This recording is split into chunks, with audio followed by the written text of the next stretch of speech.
Welcome to the Experience Annex Podcast, episode number 36. The title of this episode is How to Build, Develop, and Manage Your Career and Make It Big in Life. In this episode, I share with you the step-by-step strategies you need to build, develop, and manage your career, positioning you to make it big in life. Life is full of experiences and it's good you learn from the experience of others. I'm Paul Uduk, the creator of Book Writing Clinic and IBMC, where I show aspiring authors and online entrepreneurs how to create intellectual properties and succeed online in the internet economy, succeed at scale in the internet economy.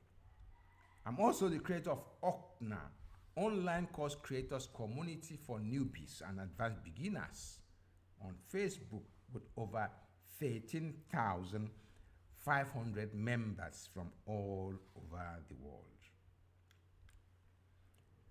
Dreaming up and setting up a great business is not for everyone. Some people thrive best when they are in a management and leadership positions, making things happen. They are the names behind iconic brands such as GE, P&G, Nestle, Unilever, 3M, Mitsubishi, Samsung, Apple, just to mention a few. I call this set of people careerists. The companies they run may not have sexy names as Google, Netflix, Apple, Amazon, Alibaba, eBay, Rakuten, to also mention a few, but they have been at the forefront of pushing societal development. The 5 of the biggest careerists that have ever trodden corporate boardrooms I can recall are Robert Townsend, Jack Welch, Harold Geneen, Lee Iacocca, and Roberto Guizeta. No one has ever done more for Coca-Cola than Roberto Guizeta, the late Roberto Guizeta. He settled the cola wars. By the time of his untimely death in 1997, he'd become the first employee in all of history to accumulate wealth of $1 billion. Lee Iacocca saved Chrysler Corporation in a dramatic fashion when he took his case to the American Congress, despite the American free market concept of free entry and free exits. Harold Geneen led arguably the biggest American corporation of all time, ITT. Jack Welch, who passed away recently at the age of 84, is famous for working for 40-odd years with GE, 2 decades of those as chairman and chief executive officer. He transformed GE from an analog to a digital corporation and made GE the most valuable corporation in the world for 10 consecutive years. Named Neutron Jack, Fortune magazine voted him manager of the century in 1999. How did these legends achieve their feats to be regarded by some with unparalleled love, admiration, and awe? They were not sinless. Some hated and vilified them, but the society as a whole gave them more than a pass mark. They were all rated greats in their respective eras. How did they navigate their careers? What did they do differently? What accounted for their career longevity? What can you learn from them? The episode on how to build, develop, and manage your career and make it big in life sets out to show you how you can follow the footsteps of these legends and come out a career winner. I feel compelled to create this episode because no one showed me the way when I started my own career. I would have paid a fortune to get this wisdom when I started out, but today you are getting it absolutely free thanks to the internet. But first, my story. Before you continue, ensure you have watched you have listened and internalized the ideas in my 2 earlier episodes on how to set goals and achieve your dreams, and how to land the job you have always wanted and live the life of your dreams. My story. You need my story so you don't repeat the career limiting mistakes I made. I shared the story in 2011, shortly after I made up my mind never to be an employee again. The result was the audio CD, Wealth Beyond Your Imagination. It's up to you. You can get the ebook, the Kindle version on Amazon, or get the free PDF by sending me a request to Paul Uduk at pauluduk.com. In that light, I'll be very brief here because this episode is about you and not about me. I started my career at a federal government-owned development bank set up by the World Bank's help, headquartered in northern Nigeria, Kaduna State. It was one of the most prestigious government institutions to work for at that time, next only to Nigeria National Petroleum Corporation, NNPC, and Central Bank of Nigeria, CBN. I did my 1-year national service there at the projects department at the head office, and luckily I was employed thereafter and posted to Sokoto State, northwest Nigeria, where I worked with some of the poorest peasant farmers on innovative agribusiness techniques. After about 7 years, I was deemed a head office material and reposted to Kaduna. I had not been promoted in all those 7 years. Yes. Luckily, after 6 months in the head office, I was promoted, and I never got another one until I left in 1996. I spent a total of 13 years. The bank collapsed in 1999 under the weight of fraud, corruption, too much to say. When I asked the last MD of the bank why I was not promoted, he smiled and told me, "Paul, you did not belong." Exactly, that's what he told me. In fact, he was the one that advised me to leave the bank. My next port of call was a second generation bank right here in Lagos, It was one of the topmost banks by the name Diamond, which is now part of Access. Diamond was the bank to beat. It modeled its operations after Citibank, which provided technical support. It pioneered online banking with its first-in-class banking platform, Microbanker. Diamond pioneered online banking, nicknamed DIBS, DIBS, Diamond Integrated Banking Services. It was a game changer, and the bank shot to the top of the food chain. Despite my sterling CV, I was offered a position at the third rung of the ladder from the bottom. I met the COO, Chief Operating Officer. His name was Clive Carpenter, a Scottish, who saw my training portfolio and CV and said, "We need someone like you in Diamond."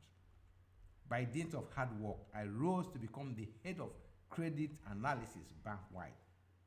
After 14 years in Diamond, at Diamond, I retired and vowed never to work as an employee again, even though there were many temptations, including a mouth-watering carrot offered me by one of Nigeria's biggest banks.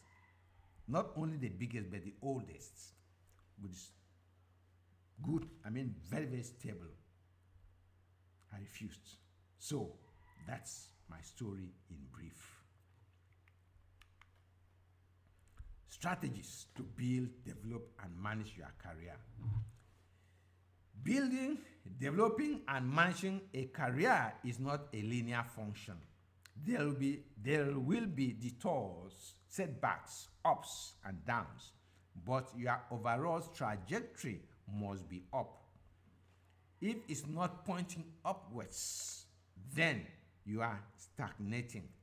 The ideas I'm going to share here closely overlap, and the specific strategies to use will depend on where you are in your career's journey.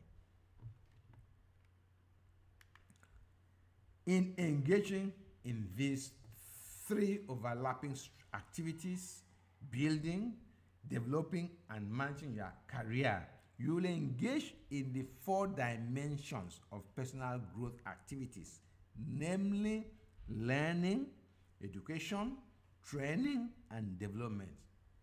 Here are the strategies in brief. Building your career. Know exactly what you want. Some people are precocious. Some are not. However, my 2 earlier episodes have set you up for success.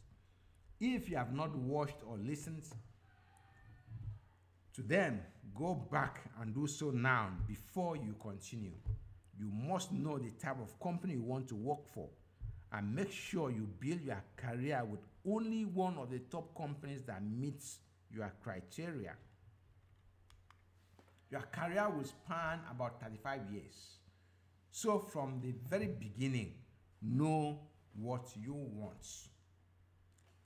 Jack Welch resigned from GE just 2 years into his career because for him, GE was too bureaucratic. He also complained about the compensation. Everybody was paid the same and he regarded it as unfair. He felt he produced more than others and should be paid more. According to legend, he was his boss, a man called Reuben Gutoff, that convinced Jack to stay. Jack Welch gave him conditions. After Jack Welch became the MD CEO of GE, Gutoff said, convincing Jack Welch to stay was his greatest achievement. Set specific goals. Set specific goals when you want to become a manager, when to become a VP, vice president, and when you want to become the managing director.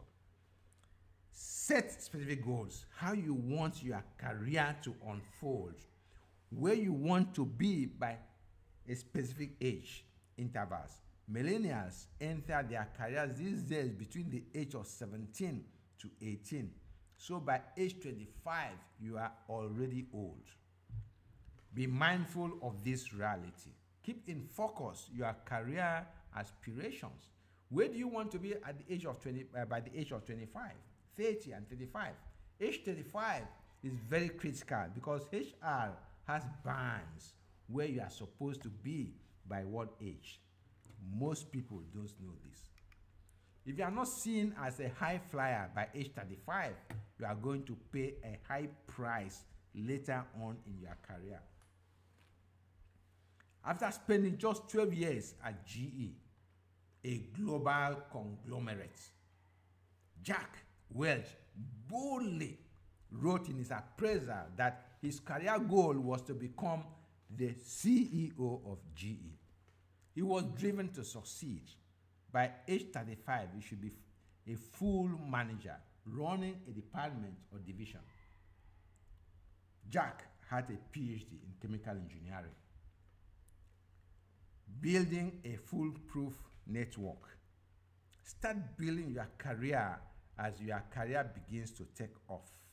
The first person in your network is your CEO, your director, and your boss, and your boss. Ensure they all know you by your first name and what makes you tick. Also reach out to your ex-classmates in other top-rated corporations, course-mates like those you met at short courses at prestigious business schools such as Lagos Business School, London School of Economics, Netherlands Business School, and so on. Indeed, reach out to all those who can help your career blossom, but be strategic. As a matter of fact, I didn't know the intricacies of building networks until a year or two after I left my corporate employment. One day, I was at a function when a very top corporate executive managing one of the biggest corporations in Africa introduced me to his wife and whispered to her, to my hearing, "We are all General XYZ boys." That's when that's when the scales fell off my eyes. Throughout my career, I'd known and even befriended a couple of influential personalities, including AMAs, CEOs, and other movers and shakers, but I never knew I needed to enlist their help to manage and build my own career. Networking is not about giving whoever you meet your complimentary card. It's actually the other way around. And target only decision makers for that matter. Don't give executives far ahead of you your complimentary card. Rather, respectfully ask for theirs. And ask them respectfully if they don't mind you calling them or sending them a text or email. As Harvey Mackay would say, dig your well before you are thirsty. Keith Ferrazzi, a renowned authority in networking, cautions that you should never eat alone. Indeed, Ferrazzi's top second advice is to always ask yourself who's got your back. Developing your career. You are now in your mid-career. You are already battle-tested. You have to bring out the big guns to help you develop your career even further, knowing there are treacherous rapids, landmines, and corporate hounds everywhere. These are some of the strategies you need at this point. Number one, develop a TPOV. TPOV is teachable point of view. Developing a TPOV is one of the most potent weapons you have for developing your career. When you have a TPOV, your colleagues, seniors, juniors, and everybody else will view you with a combination of respect, admiration, and awe, and sometimes envy. The concept of TPOV was developed by Professor Noel Tichy of the then University of Michigan, then at the University of Michigan. He later became the head of GE Academy at Crotonville on Hudson, New York. According to Tichy, the essence of leading is not commanding, but teaching. In order to teach, however, a leader must have a teachable point of view, TPOV. According to Professor Tichy, a teachable point of view is a cohesive set of ideas and concepts that a person is able to articulate clearly to others. It's a person's ability to externalize ideas, experiences, and make implicit or tacit knowledge explicit. A teachable point of view is a cohesive ideas, values, and ways of energizing people that can be articulated and put into action. Part of the application is making tough decisions and exercising what teaching calls H.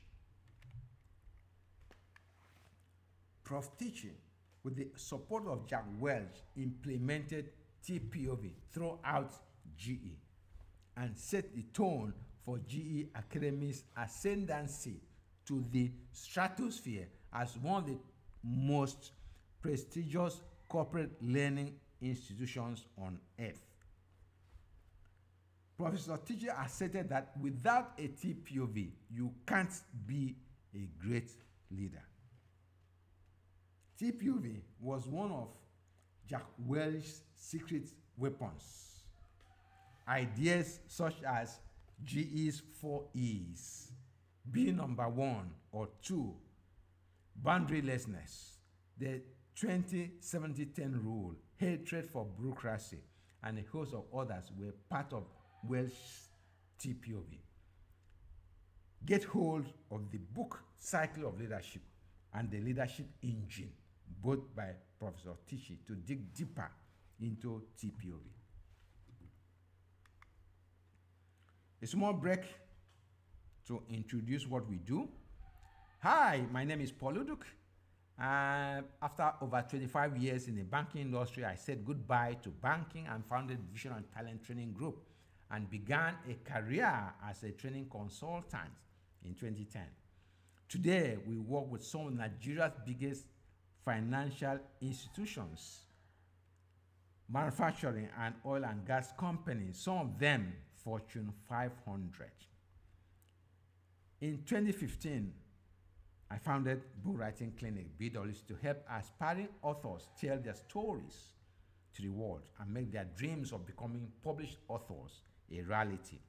In 2020, I pivoted online and founded IBMC, Internet Business Mastery course, where I teach business people and aspiring online entrepreneurs how to set up their online businesses the right way. Altogether, over 700 candidates have registered for BWC and IBMC. It's now your turn to register. I'm inviting you to register. Go to my website, pauluduk.com, and register. Back to the episode. Make things happen even more. Maneuver your way into every key strategic committee, especially committees where the biggest decision makers and influencers are members. Get into even committees you don't qualify for membership. If you don't qualify, ask your boss and your boss if you could follow them to such committee meetings. Be subtle about it. Offer to prepare conference papers and presentation slides for them. Draw their attention to new ideas. This presupposes that you are at the cutting edge yourself. Be a ferocious reader. Ensure you are recognized as high potential from day one. Once my boss asked me to assist her to prepare a paper she was invited to present at one of the most prestigious professional institutions or institutes in the country. And I did. After she presented, she came back and told me that they gave her the longest standing ovation she ever had. I was immediately catapulted into her good books. Indeed, that paper set the tone for my working relationship with her. Needless to say, she championed one of my promotions when I was more than 1,000 kilometers away. I wrote about that in my post about the gossip cycle, the gossip circle. If you can't make things happen, your career will not take off and endure over the long haul. Demand for your rights. The one and only promotion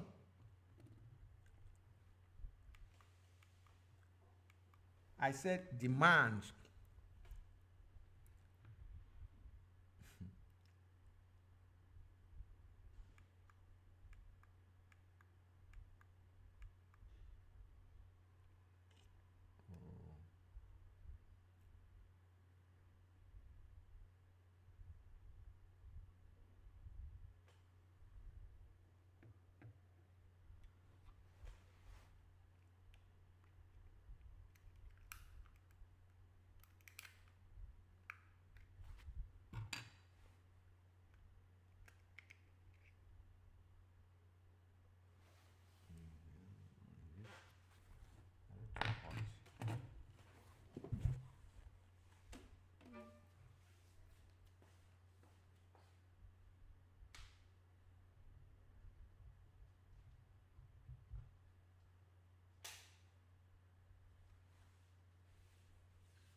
Demand for your rights. The one and only promotion I ever got while in the government employment I mentioned earlier came when I demanded for my rights. To cut a long story short, I was recalled to the head office and grudgingly promoted. State clearly in your appraisal form, maybe you can call it evaluation form, what you have accomplished and what you believe you deserve. When you demand and you are denied twice, pack your bag and leave. It's always good you leave when the ovation is loudest. Jack Welch started to demand for his rights shortly after he joined GE. 2 years after he joined GE. Indeed, 2 years after he joined, he resigned and complaining bitterly that he deserved more than the $1,000 they paid him as the end of year bonus, along with everyone else. He believed and he deserved more. As you must have known, Welch entered GE, as I said, with a PhD in chemical engineering. So he was hot. You must have something to offer. Otherwise, this tactic will not work for you. Produce even more. Corporate titans such as Ken Rogers of old, IBM, Lau Gesner, IBM, and Jamie Dimond, JP Morgan Chase are acclaimed top producers. If you want your career to fly, you must study these legends, emulate them, and develop a playbook that will ensure you rank among the top 1% of the most prodigious producers in your company and even in the industry. It has nothing to do with playing golf or having a PhD. Get a coach if you need one. Develop mental toughness, because at some point, production is 10% physical and 90% mental, as Tim Galway wrote in The Inner Game of Tennis. At this time, write one or two bestsellers. Lau Gesner wrote Who Said the Elephant Can't Dance? And Jack Welch wrote several, including Jack, Straight from the Gods. It's part of producing even more. Lau Gesner has always been known as a top producer, even while he was at RBJ Nabisco. That's why he was brought in to rescue IBM as a titan. Get all the corporate education you deserve. In mediocre organizations, getting into a world-class corporate training in the best schools in the planet, such as Oxford, Wharton, IMD, INSEAD, Harvard, London School of Economics, Lagos Business School, a Business School in the Netherlands, and others is dispensed as a favor. Not so in world-class organizations. Get your fair share of education. Embrace new concepts that are properly grounded in theory and help steer your organization to where the puck will be 3, 5, 7, 10 years from today. Bill Gates did not believe initially in the power of the internet to disrupt Microsoft. It took Steve Ballmer to convince him. Today, Steve Ballmer sits pretty comfortable with net worth of $104 billion. That's the power of knowing your onions. Be a favored son or daughter. That's the next strategy. John Reed was the favored son of Walter Wriston. Jack Welch was the favored son of Reginald Jones Reuben Gutoff. Jamie Dimon was the favored son of Sanford Weill, and Steve Ballmer was the favored son of Bill Gates. When you have done everything I have said up to this point, you'll become a favored son, and it will be a matter of time before you are invited for the legendary helicopter ride every GE CEO in waiting is known to be invited to take. All your work has paid off. Be humble, graceful, and magnanimous in victory. Did I forget to tell you that Tony Lumelu was the favored son of Banigo, Ebitimi Banigo, the chief? Manage your career, or managing your career. Managing your career starts from the day you accept your offer letter. It requires being sensible, wise, and tenacious. It requires building coalitions, alliances, and partnerships in and outside your company. It requires looking sideways, downwards, and upwards, and continually tweaking to ensure your career moves only upward and forward. Be prepared to weather gale force winds, stormy weather, scandals, and treachery. It's part of corporate life. Enjoy whatever the journey throws on your path because you are prepared for it. Maintain your integrity above all else. Remember the following. Don't be complacent. Some people become complacent immediately they land their dream job. They stop dreaming even bigger.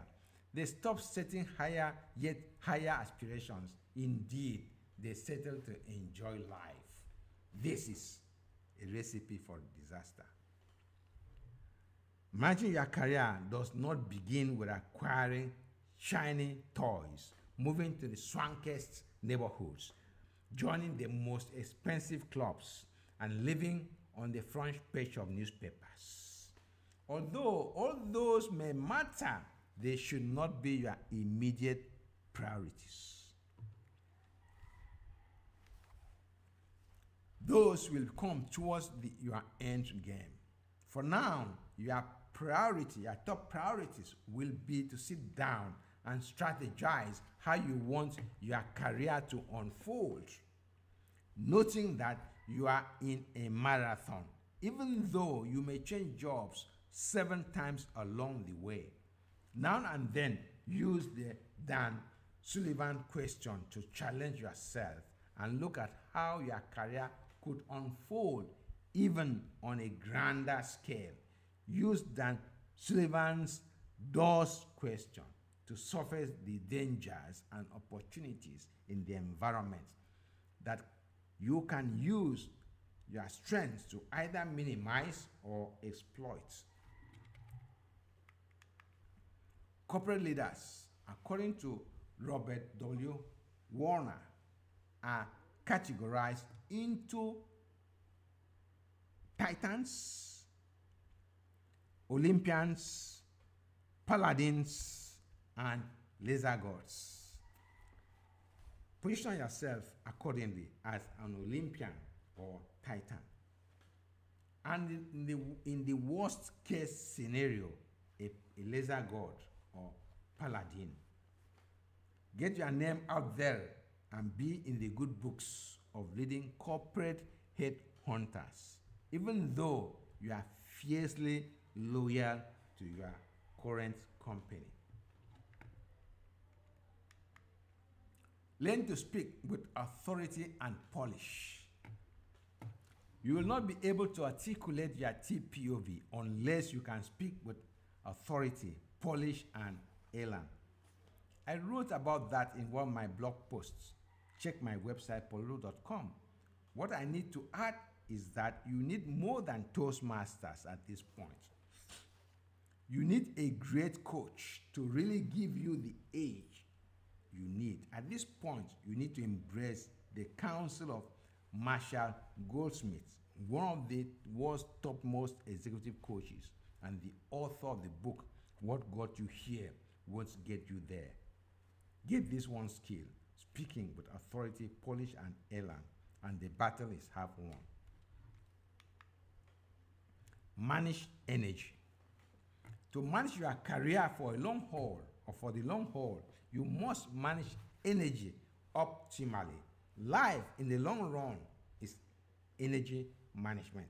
The 4 dimensions of energy are physical, emotional, mental, and spiritual. Authors Jim Loha and Tony Schwartz describe physical energy as the fundamental source of fuel. According to the authors, emotional energy helps us transform threats into challenge, while mental energy helps us achieve appropriate focus and realistic optimism. Finally, spiritual energy, according to the authors, provide us with the why to live. Energy management is the key to life. Master have to manage all the 4 fundamental sources of energy, and your career will experience a lift and you will never look back. Get the book, The Powerful Engagement by Jim Loha and Tony Schwartz to dive deeper into energy management and personal renewal. It's one of the best books in its category with a rating of 9/10 by Derek Sivers. You can read Derek's summary of the books, of several books, including this one, at sive.rs, sive.rs. Jump ship at the first sign of trouble. Sometimes the best plans fall apart due to no fault of yours. Aaron-type disaster could appear out of the blues, taking with it your career. Remember Arthur Anderson, the largest auditing firm in the world at the time. Their company could be a target of a hostile or friendly takeover. Recently, Accenture decided to close its operations in Nigeria. Whatever, be ready to jump ship at the first sign of trouble by having a plan B. Just know disasters do happen and you could lose your job within a twinkling of an eye. So always be prepared. Don't wait until you are consumed. Remember the story of 2 frogs in boiling water. It happened to Diamond Bank recently when it was swallowed up by Access Bank. in a major. Develop complementary skills. Even if you are a rocket scientist, you can learn motivational speaking. What you need to do right now. What you need to do right now is to pick each of the ideas I have shown you here and tell me what they mean to you and what you are going to do about them as you set sights to build, develop, and manage your career. Here are there. What's your story so far? Develop and refine your story. Send me one-page summary. Building your career. Know exactly what you want. Set specific goals and build a foolproof network. 3. Developing your career. Develop a TPOV. Make things happen at the even more. Demand for your rights and produce even more. Get all the corporate education you deserve. Be a favored son. Managing your career. Don't be complacent. Learn to speak with authority and polish. Manage energy. Jump ship at the first sign of trouble. Send your write-up to pauluduk@gmail.com or at paul@pauluduk.com and I will acknowledge it. I believe this episode on how to build, develop, and manage your career has enlightened you and will enable you to take your career to the next level. All I can say now is safe journey. This is the end of the episode. I believe the episode has given you clarity on how to build, develop, and manage your career and make it big in life. You must be intentional in building, developing, and managing your career if you want to make it big in life. Otherwise, you will end up with regrets because nothing happens by accident. Be consistent, be persistent, and believe in yourself. Subscribe to the channel if you find it valuable. See you in the next episode.